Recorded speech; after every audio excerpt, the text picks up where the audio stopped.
everybody. Welcome, welcome. Let's see. Great to have you all here. Thank you so much. We are here for our monthly National Franciscan Justice Circle, and all those interested or thinking possibly about it, and others in our Franciscan network here today. This is a really special time because as we are in the midst of September, which really honors so many themes, you know, the season of creation, and amidst creation, we have so many of our fellow sisters and brothers who find themselves in a situation where they can't stay in their homeland for safety reasons, security, and other reasons. And so it's important to, I think, take a moment and really listen to some of those stories and see what can we do in support of our sisters and brothers who find ourselves, and maybe we ourselves or our parents or grandparents also found themselves in that situation in the past. And so we're all connected. We are going to start today with a prayer that is a little bit longer than normal, but it's really beautiful. And so I have asked of 4 people to be our volunteer readers of this prayer. And so what we're going to do is I'm going to bring you kind of to the forefront just so that people can see you. It was Patricia, and help me out here if the others. Oh, Terry, there you are. Marita, Nora. And Teresa, thank you so much. Oh wait, now I can't, okay. You know what, I'm gonna remove the spotlight and you all can just speak from where you are. I don't wanna overcomplicate things.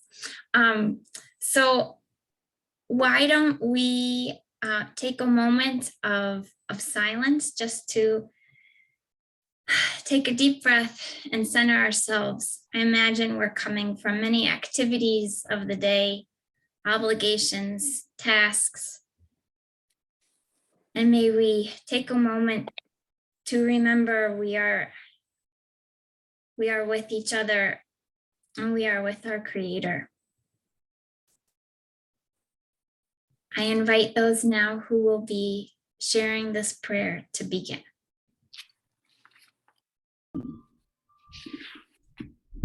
Your country with a heart full of hope.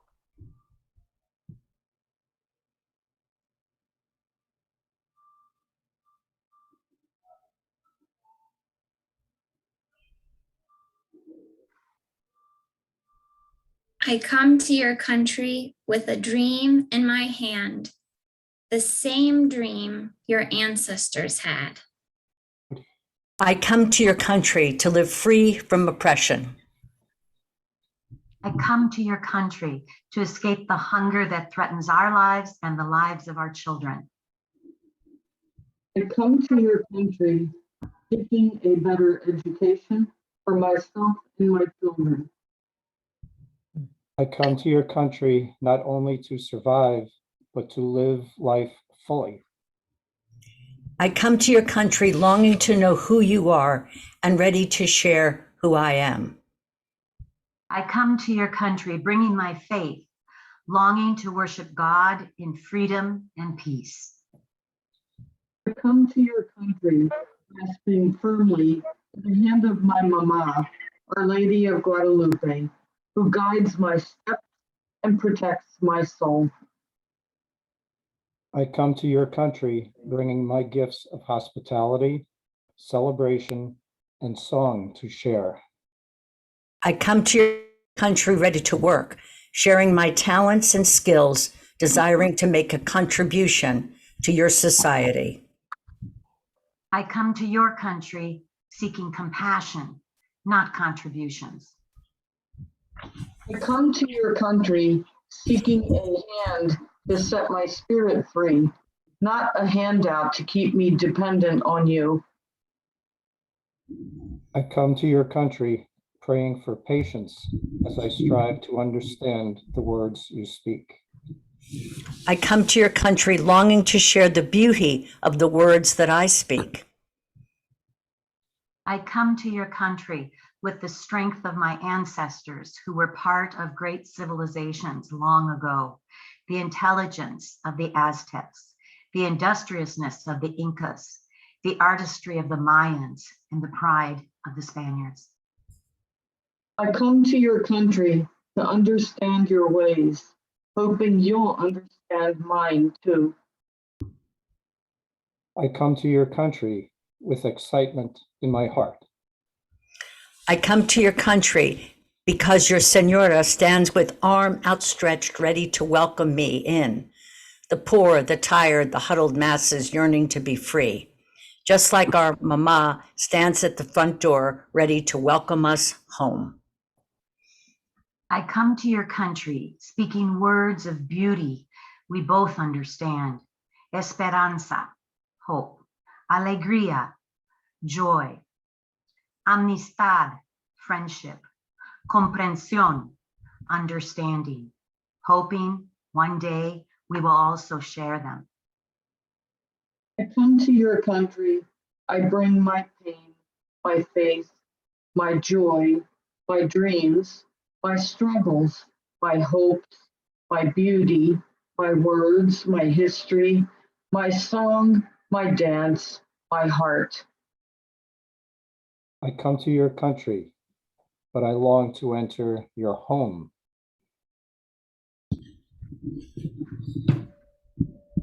Thank you all so much. I really appreciate that prayer. Our fellow colleague and brother on fan staff, Mervyn DeMello, shared that prayer with us. And I thank all of you who read it. Today, as I mentioned, we have two really special guests. And the first one who will share with us is Todd Scribner. He is the Assistant Director of Education and Outreach at the United States Conference of Catholic Bishops Department of Migration and Refugee Services. Here he works on the intersection between migration policy, U.S. history, and the Catholic ethics. He manages partnerships and research projects with major institutions and oversees the development and distribution of policy and pastoral resources for church-related initiatives. He is an editor of an award-winning cross-disciplinary book on migration, On Strangers No Longer, Perspectives on the Historic U.S.-Mexican Catholic Bishops' Pastoral Letter on Migration, long title, and authored a second book on the Catholic Church during the Reagan era, A Partisan Church, American Catholicism and the Rise of Neoconservative Catholics. Todd, we welcome you today to share with us a little bit about what is happening this month of September and a little bit of the history behind that. So thank you so much for coming and being a guest here. Thank you, Nora. I really appreciate it. Thanks to Merwin as well, who I had the opportunity to get to know, with the Afghan evacuation and his work therein, and his reaching out to us to try and find some opportunities to help. And Sister Marie, I've worked with her forever, so we go way back at this point in time, and it's always a pleasure to kind of see her and at various events. Regarding the title, to this day, I blame the editor for not being very pithy in the and rather long-winded in that title. So I promise you it's not my fault. Look at it, it's a good book, I like to think. But in order to just to start, to talk about the World Day of Migrants and Refugees and the National Migration Week, which is occurring next week. National Migration Week begins on Monday, and it sort of culminates on a week from Sunday with the World Day of Migrants and Refugees. With the Pope's Migration Day message, which he puts out every single year. It's the last Sunday of September. National Migration Week used to be held in January, but it was early January, but it was really the worst time of the year to host it because of Christmas and New Year's and everything in between. It made it very difficult to kind of get any attention. So when the Pope named the last Sunday in September for World Day of Migrants and Refugees, we were able to shift the National Migration Week to that with the week preceding it.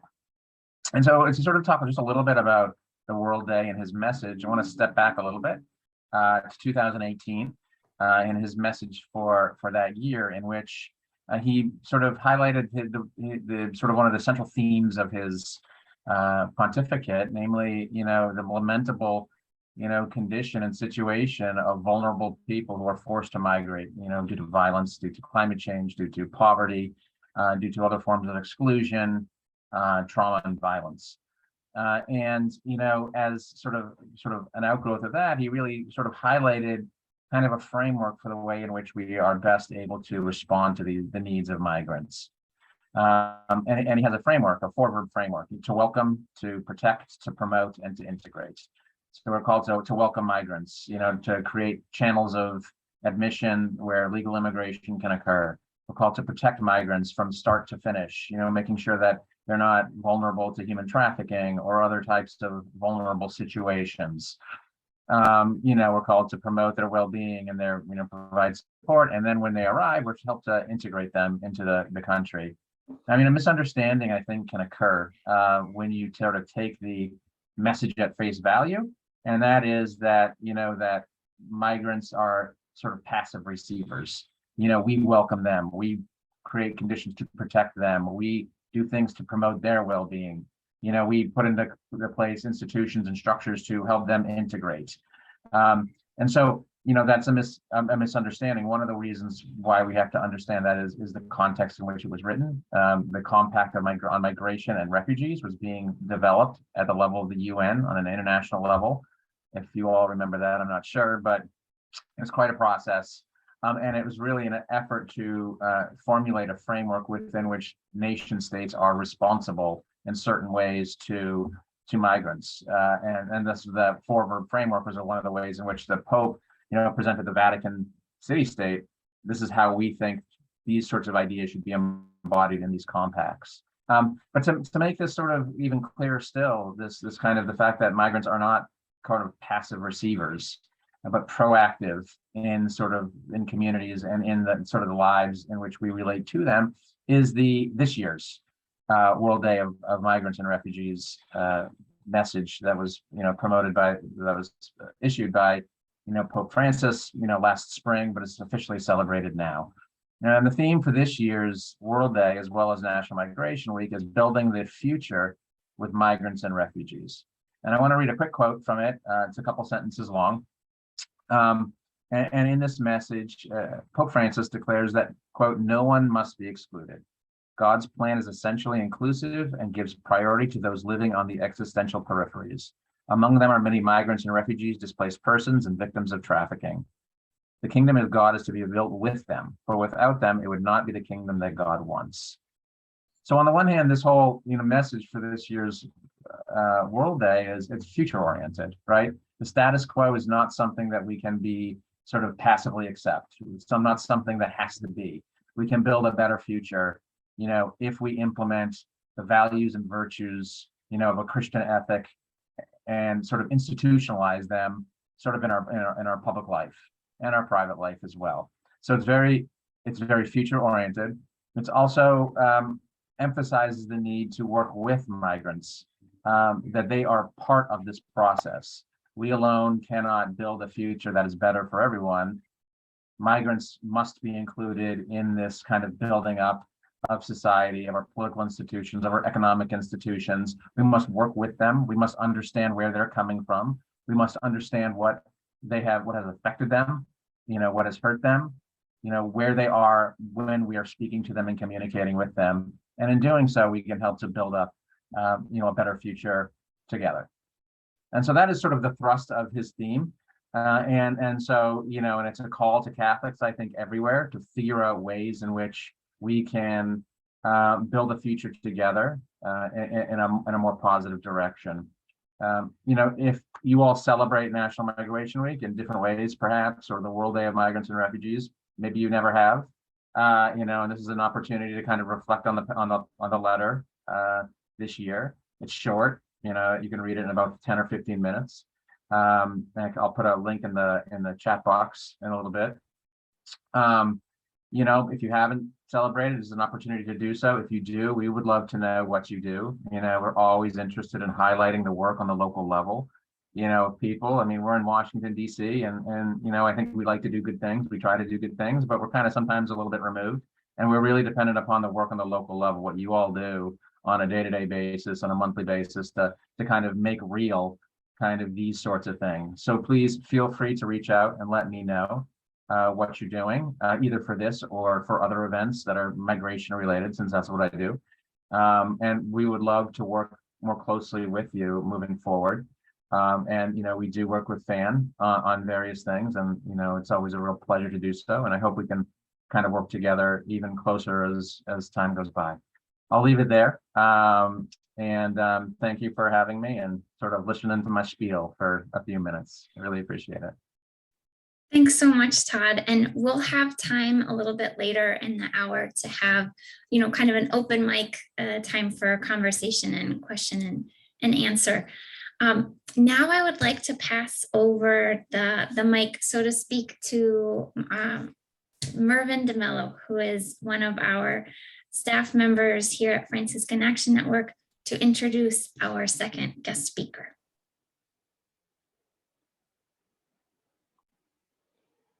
Good afternoon, everybody. It's really a pleasure to be on this call. And thank you to Todd for setting the tone in terms of what we're honoring here. It's so appropriate that on this day, we were talking about building the future, and in terms of migrants and refugees and the dignity of these people, that I have the honor to introduce Bushra Seddique. Bushra is of Afghan origin. She has studied journalism at Kabul University from 2016 to 2019, and then worked as a reporter for local newspapers, where she researched and reported stories of people on the margins, particularly challenges that women face. Evacuated from Kabul, Bushra has been in the United States since September of 2021.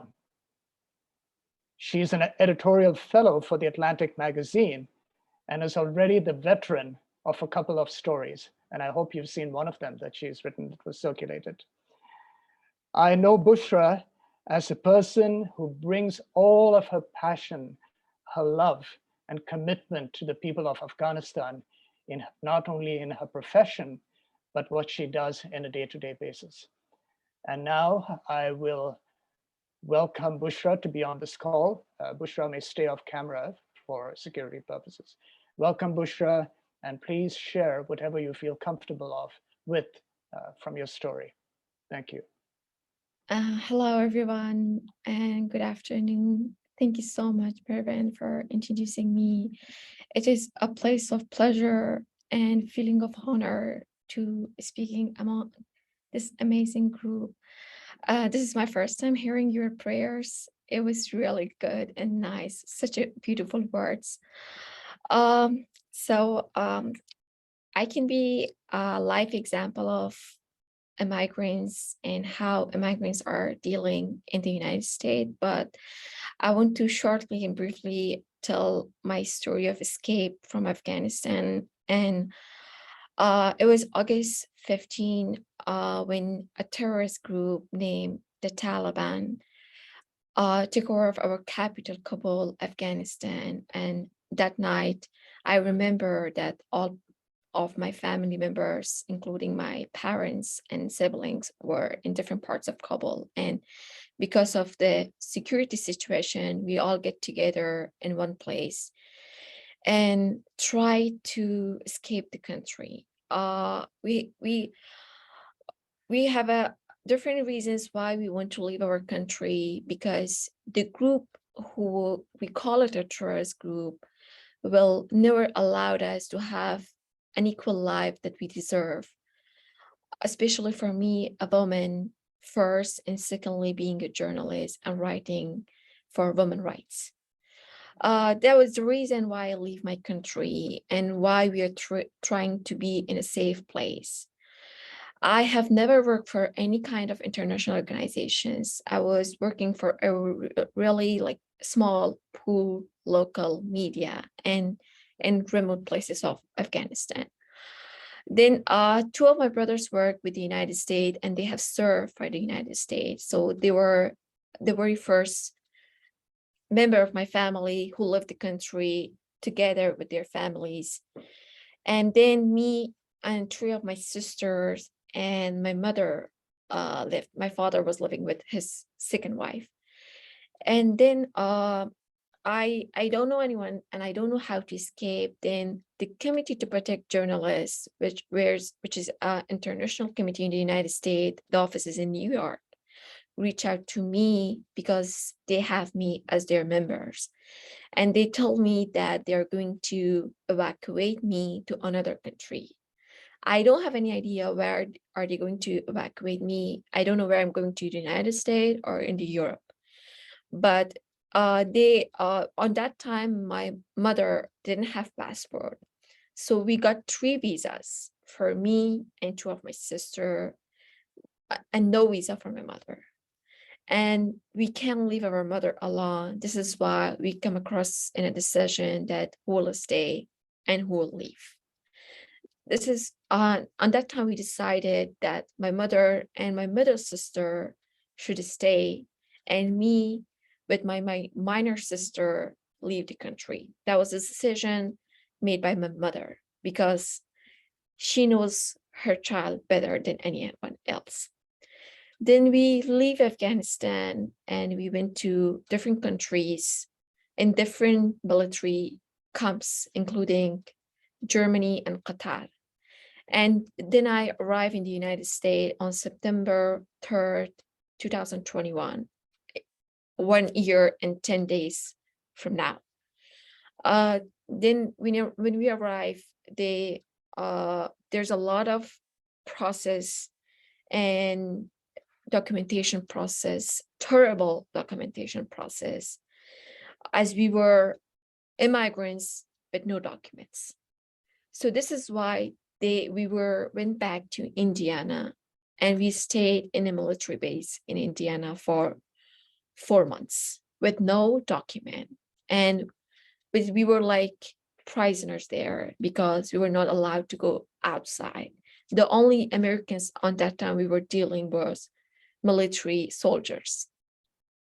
And then after 4 months, we got the permission because we got our work permit and the permission to be kind of legal and humanitarian paroles and social security cards, which is kind of making an illegal immigrant legal immigrant. Then after receiving those cards, we were eligible and able to leave the refugees camp, and we leave the refugees camp and had a flight and came back to Maryland. And this is my short story about leaving of Afghanistan. And now I'm working with Atlantic Magazine. And my sister is also going to school. She wants to be a pilot. She joined Civil Air Patrol as a cadet. So she already serving United States. And she has the passion and the confidence both together. And she's hardworking girl. But my mother and sister, they are dealing with a lot of terrible, restricted Taliban rules. And even they cannot leave our apartment in Afghanistan without a male accompany, which we call mahram. And then they are calling my dad to come with them, and my dad will be with them. Then they're get eligible to leave the house, their houses, with at least a man. And sometimes my father is not free to come. Then my mother calling my cousins who are also not free to come, and at least they have the chance to get out of their homes. And they're restricting with a lot of, they're dealing with a lot of restricted rules. They're not allowed to continue their education, not allowed to work, not allowed to do anything. I mean, their basic human rights. So, I mean, thank you for having me. Everyone has a reason why they want to leave their home country, and that is my reasons why I leave my homeland and why I migrated to United States.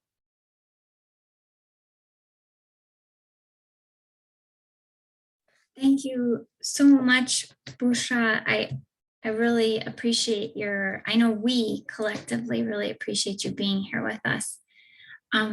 I think if it's all right with you, I'd like to offer the opportunity for people to ask questions, either of Todd or Bushra, and you can just put yourselves off mute, and if two people start talking at once, we'll just take turns. Yeah, I'm okay. Okay, great. Thanks, Todd. Does anyone have a question they'd like to offer?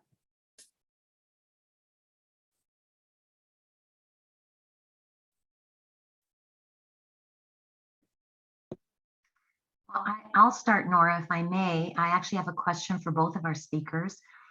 So maybe I'll ask each of you my question and then we can listen to the responses. Todd, for you, I'd love to hear from you. Thank you so much for giving us the update on the Conference of Bishops position and Pope Francis. So many times I think as a Catholic, we're quite separate from the kind of academic and thought work that our US Conference of Bishops does.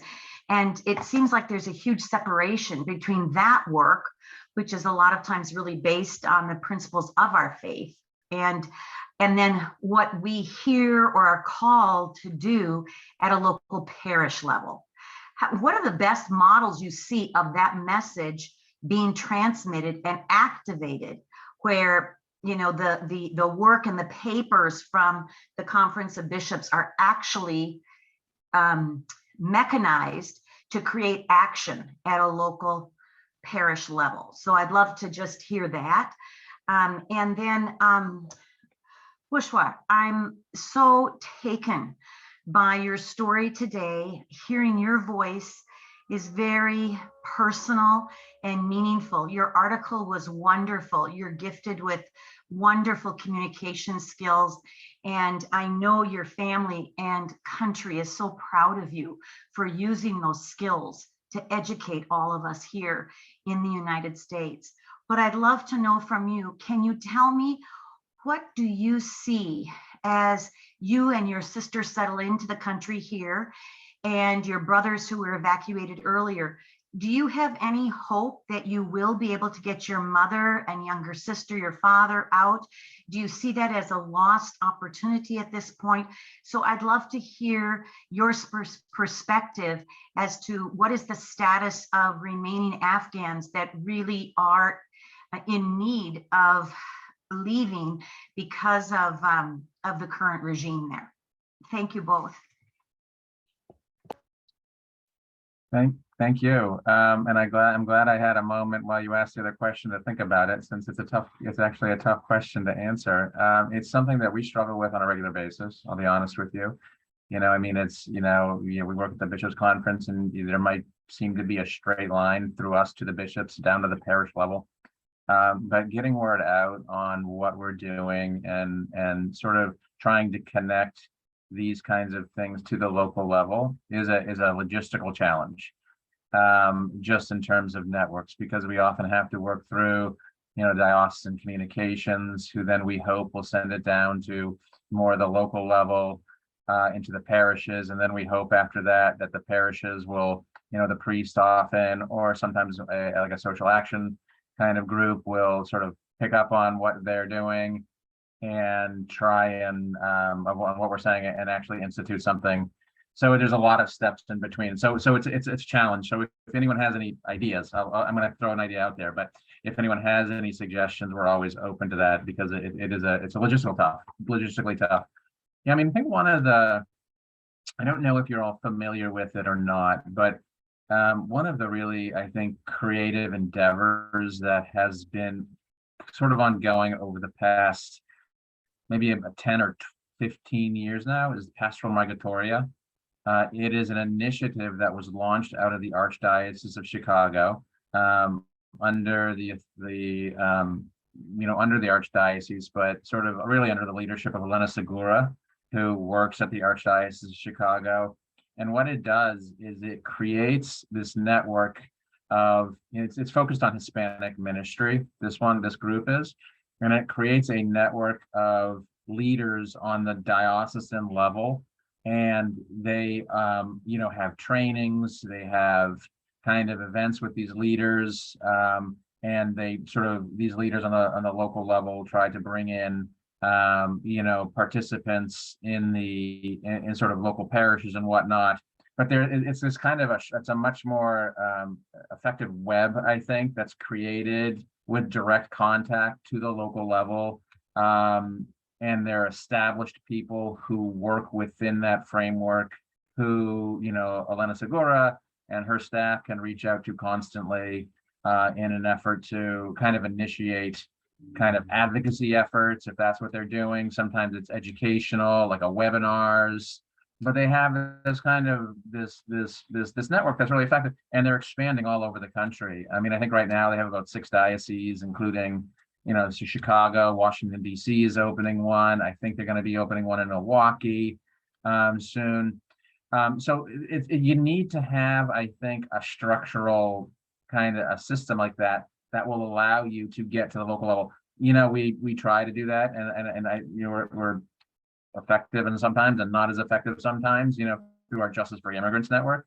We have people like Marie and sort of some of the religious orders that participate in it, who are really helpful in getting word out on things that we're doing. And we could, I think on our end, strengthen that a little bit in terms of the lines of communication sometimes, which break down. So it's kind of, I don't know if that gets to your question entirely, but I think, getting points of contact on the local level, on the diocesan level, and using that as leverage to try and, move forward initiatives is a lot more effective than kind of just like throwing things out to the diocese randomly, like the conference sometimes does, because it'll get lost in the shuffle. Thank you, Todd. Bushra, would you like to respond? Yes. Thank you so much for your question. I am maybe one of journalists who closely following up the immigration situation of new arrival Afghans and those who left behind because of personal and professional reasons. Unfortunately, I can say that for sure that the process is very slow and the priority are different based on United States policy of immigrations. For now, they are just evacuating those who work with the United States and there's with their immediate family, which is husband or wife and their kids, not their siblings, not their parents, just their immediate families, in the name of SIVs or special immigration visas. And but for family unification, no, I don't have any hope. I don't have any hope that my parents will be able to leave the country, at least for coming 5 years until I will be a US citizen. And the recent article which I read is around 100 kids and children who are under age of 18 from 6 years old till 17 years old are among those kids without parents who came to the United States. But there's nothing for uniting them with their parents, and the government says there's a policy, but we haven't seen anything in action. So unfortunately, I can say, no, I don't have any hope. Oh, that's really hard to hear, but very important. Thank you so much, Bushra. I want to hand it over now to Robert to ask your question. Go ahead. Hi, thank you.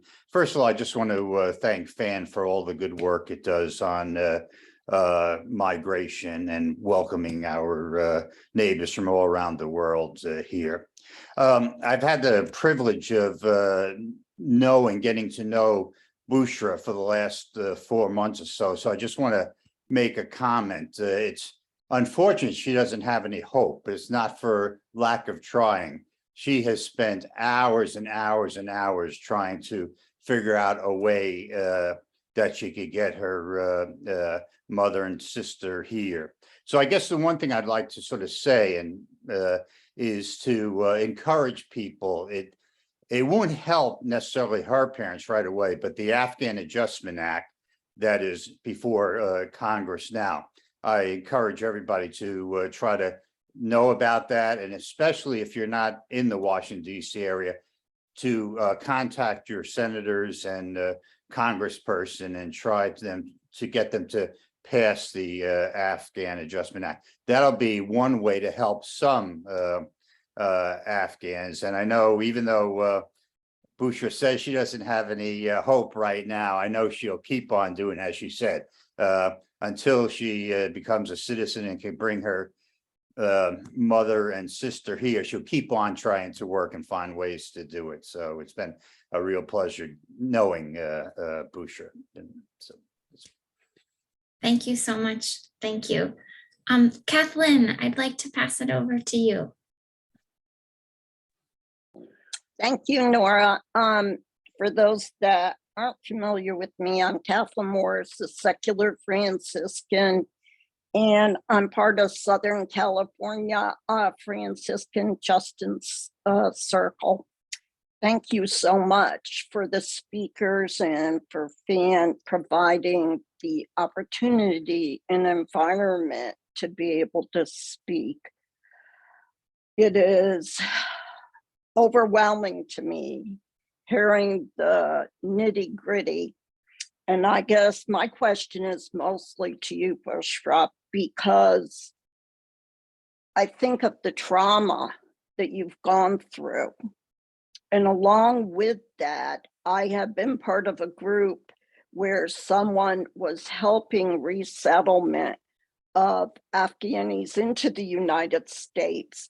And some of the traumatized individuals, even speaking to an event in which a young woman was just so full of continued terror that when people tried to reach out to help her, she pulled a knife because that trauma still lived within her.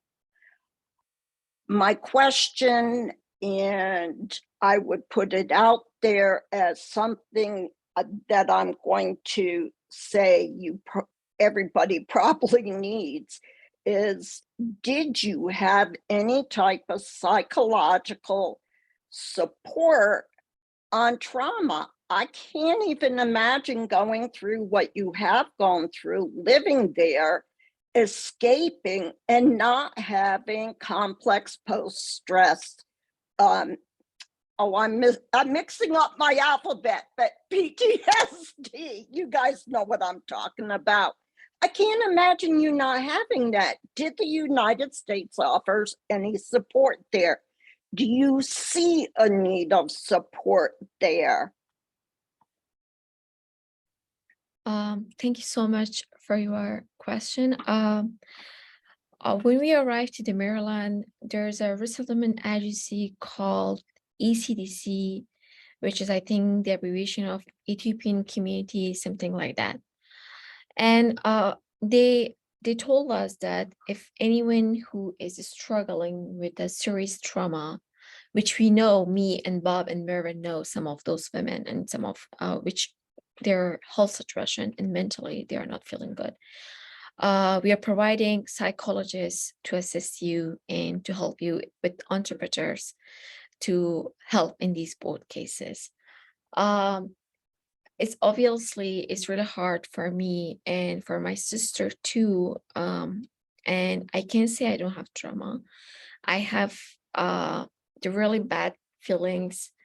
Maybe, you know, the saddest country in the world is Afghanistan. and the saddest people in the world are Afghans.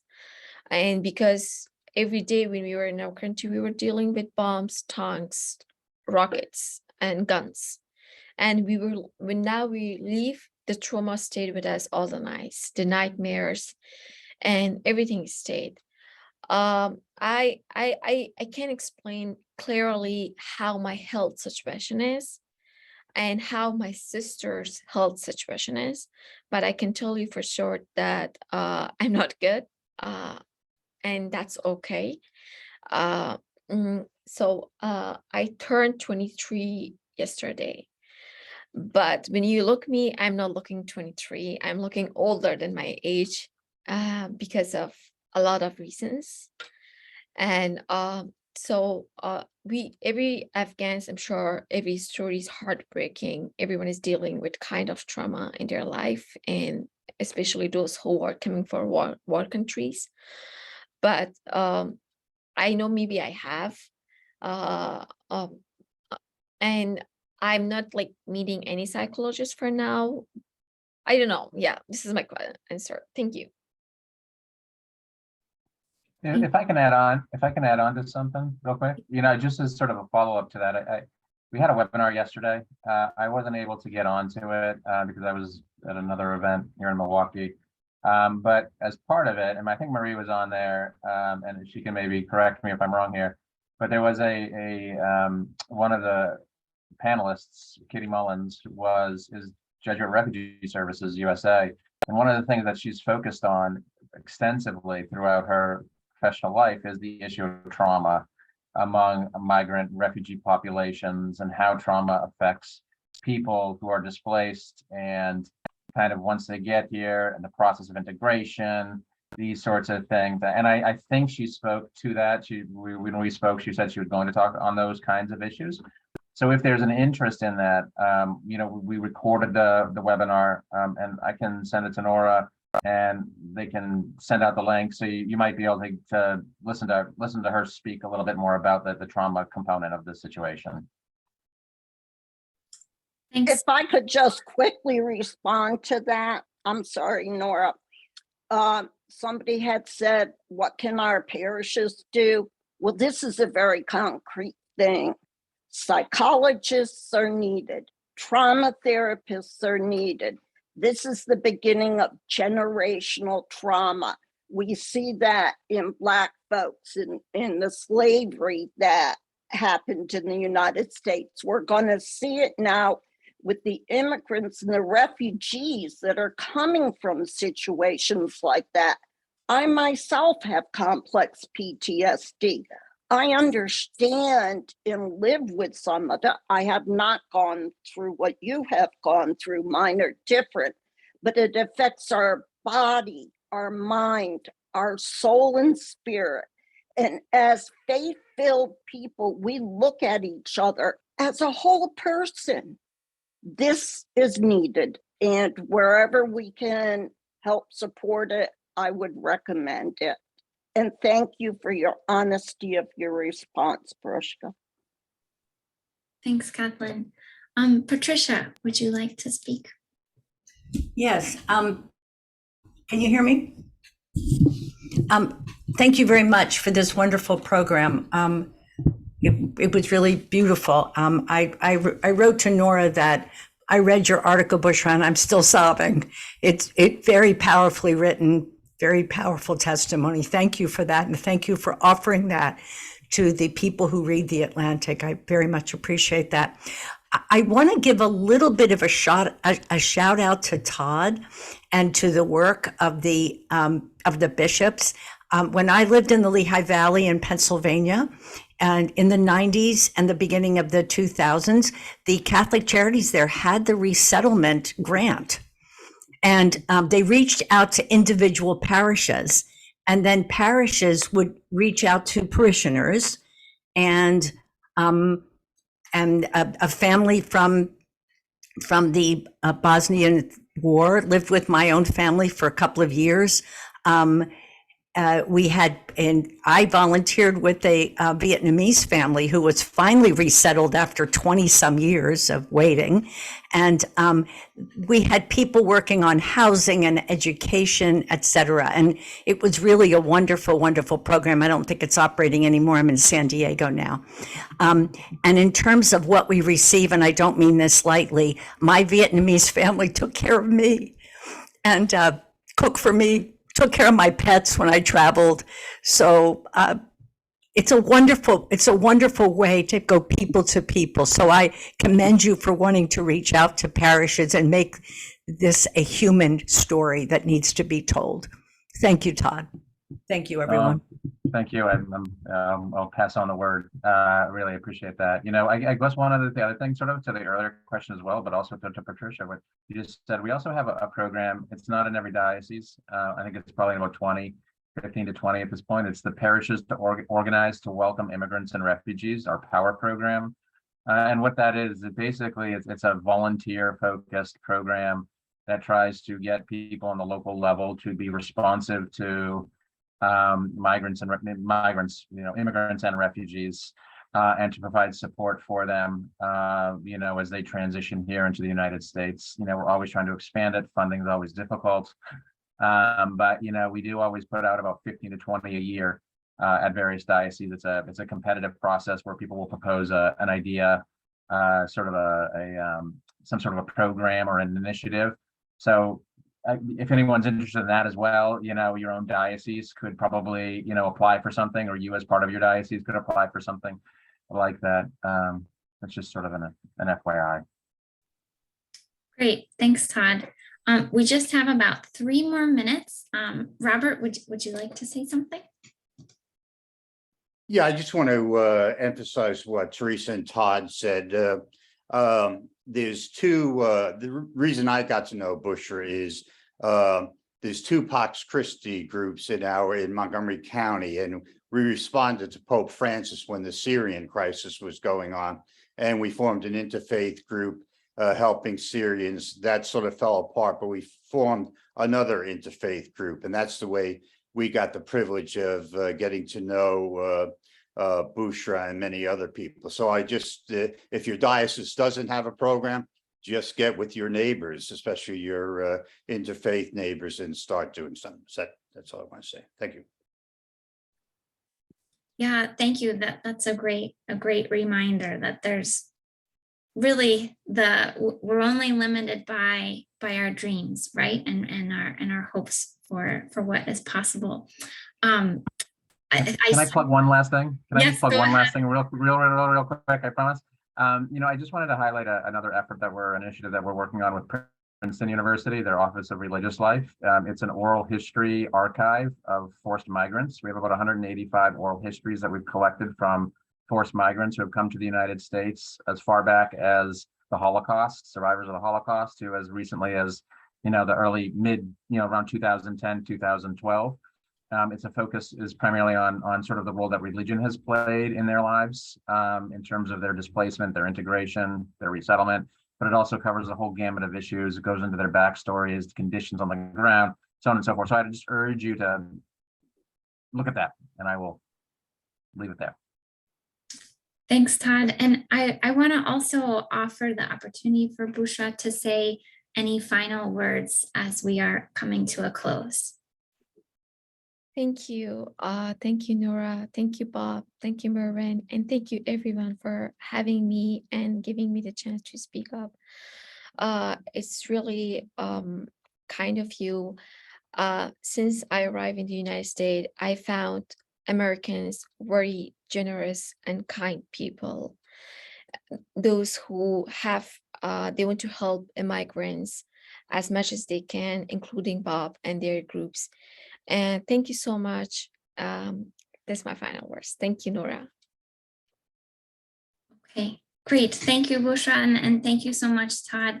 I want to turn it over now to another fan colleague, Sister Marie Lucy, who dedicates a lot of her energy and heart to accompanying and speaking up for the just cause of the rights and well-being of our refugee, asylum seeking, and migrant sisters and brothers. So Sister Marie, would you talk to us a little bit about what we can do to be of support to our sisters and brothers who find themselves in these situations?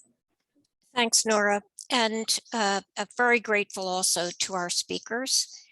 And Bushra, I did read your article, which gives more details than you provided here, and it's just heart-wrenching.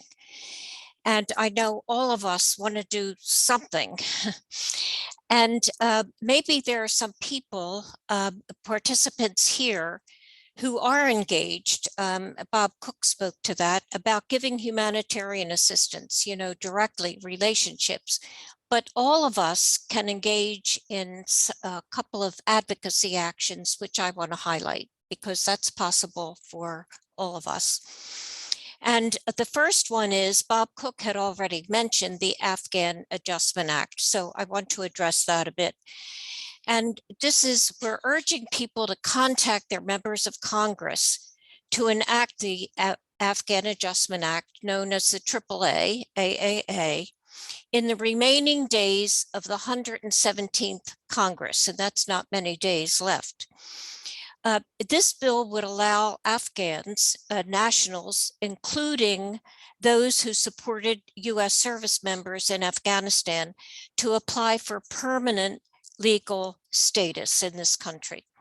Over 75,000 Afghans were welcomed into the United States after the US withdrawal from Afghanistan by way of humanitarian parole, which is temporary, like only up to 2 years. So the AAA is a bipartisan and bicameral piece of legislation, bicameral meaning both houses of Congress. And that's very unusual to have something that's both bipartisan and bicameral. And yet it has not yet, been voted on. So this AAA is strongly supported by faith groups, including USCCB, by refugee advocates, and by veterans organizations. I know Mervyn and I went to one press conference given by vets down outside the Supreme Court urging passage of this. And Janine will post a way to take action, that everybody can take action to urge Congress to pass the AAA. So I don't know if you're going to do that after the call or you're doing it now, Janine. The link is in the chat right now. Okay.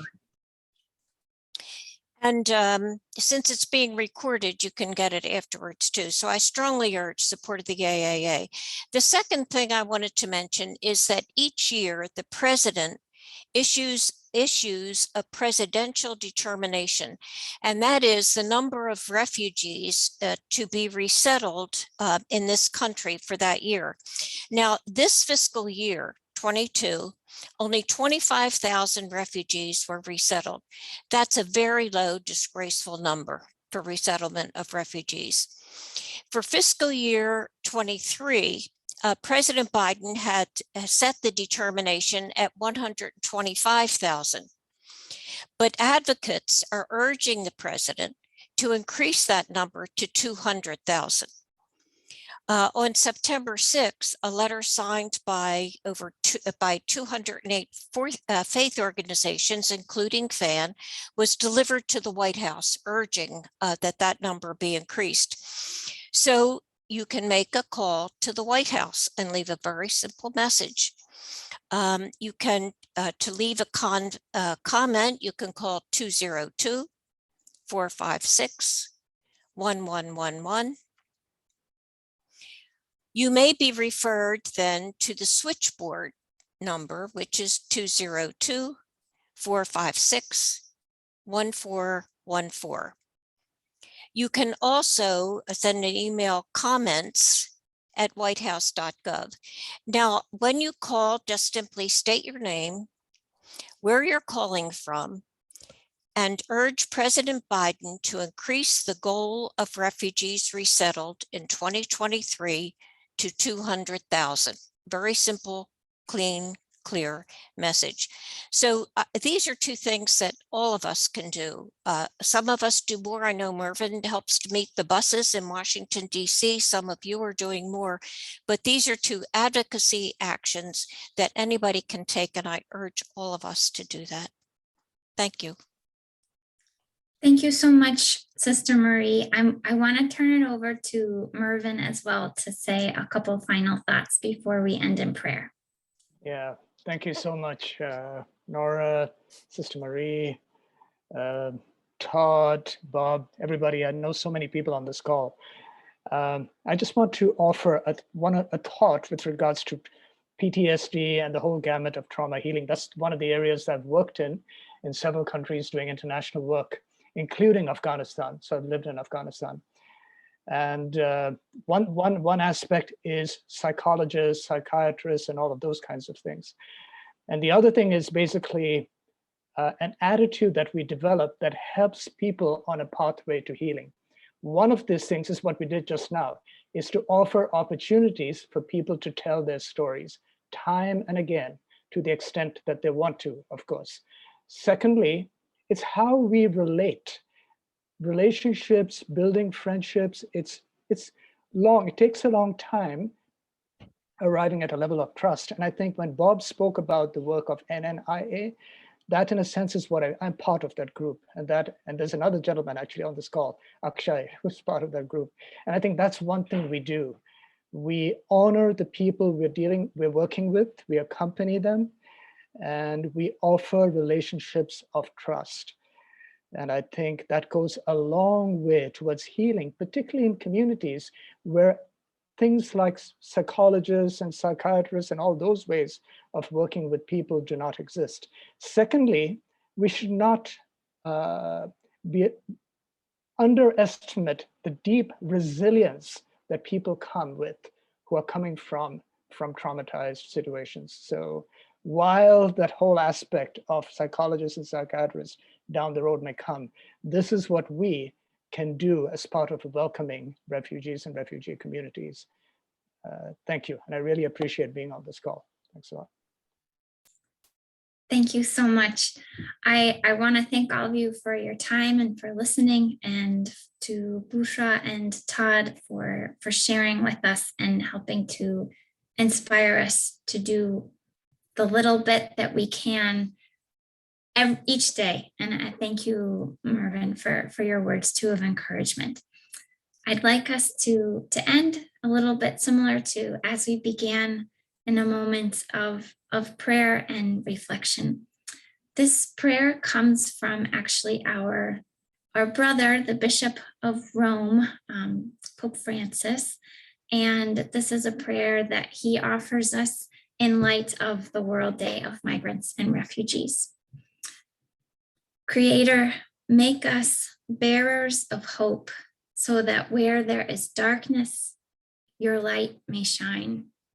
Where there is discouragement, confidence in the future may be reborn. God, make us instruments of your justice, so that where there is exclusion, fraternity may flourish. Where there is greed, a spirit of sharing may grow. God, make us builders of your kingdom, together with migrants and refugees and with all who dwell on the peripheries. God, let us learn how beautiful it is to live together as sisters and brothers. Amen. Thank you all. May we go in peace and good, and thank you again for being here today. We will be in touch. Thank you, Nora. Thank you, Nora. Thank you all.